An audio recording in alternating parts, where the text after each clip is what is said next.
গীতৰ উপৰিও নাটকৰ ক্ষেত্ৰখনতো ব্যতিক্ৰম আছিল ছাদুল্লাহ।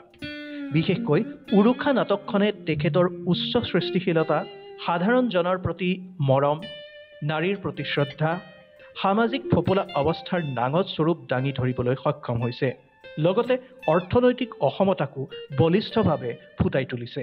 এতিয়া প্ৰথম ৰেডিঅ'ত জইন কৰি মই এখন মুনীন ভূঞাই লিখা নাটকত প্ৰাইজ পাইছিলোঁ। সেইখন আছিলে বিচাৰ। পঞ্চতন্ত্ৰ সাধুৰ ৰেডিঅ' এডাপ্টেশ্যন কৰিছিলে মুনীনে।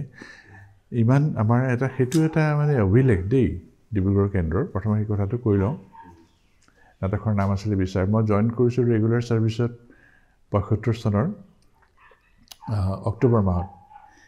নৱেম্বৰত সেইখন প্ৰডিউচ কৰিছোঁ নাটকখন। সেইখন পঠিয়ালে দিল্লীলৈ। দিল্লীত আমি সেইখনত স্পেচিয়েল প্ৰাইজ পালোঁ। সেই উৰুখা নাটকখন তেওঁ আমাক ইয়াত এদিন মুখেৰে ক'লে যে কৈ আছে আমি কৈ আছোঁ বোলে লিখিব লাগে।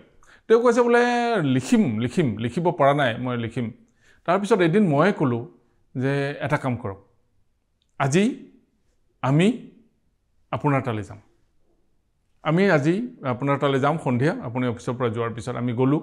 যোৱাৰ পিছত গৈ দেখিছোঁ যে লাইট গুচি গ'ল। মই কৈছোঁ কোনো কথা নাই, কাগজ কলম আনক। তাতে কেণ্ডেল জ্বলাই লৈ আমি তেখেতক ক'লোঁ যে আপুনি কৈ যাওক, আমি নাটকখন লিখোঁ। তেখেতে কৈ গৈছে, আমি লিখিছোঁ, নাটকখন সম্পূৰ্ণ হ'ল।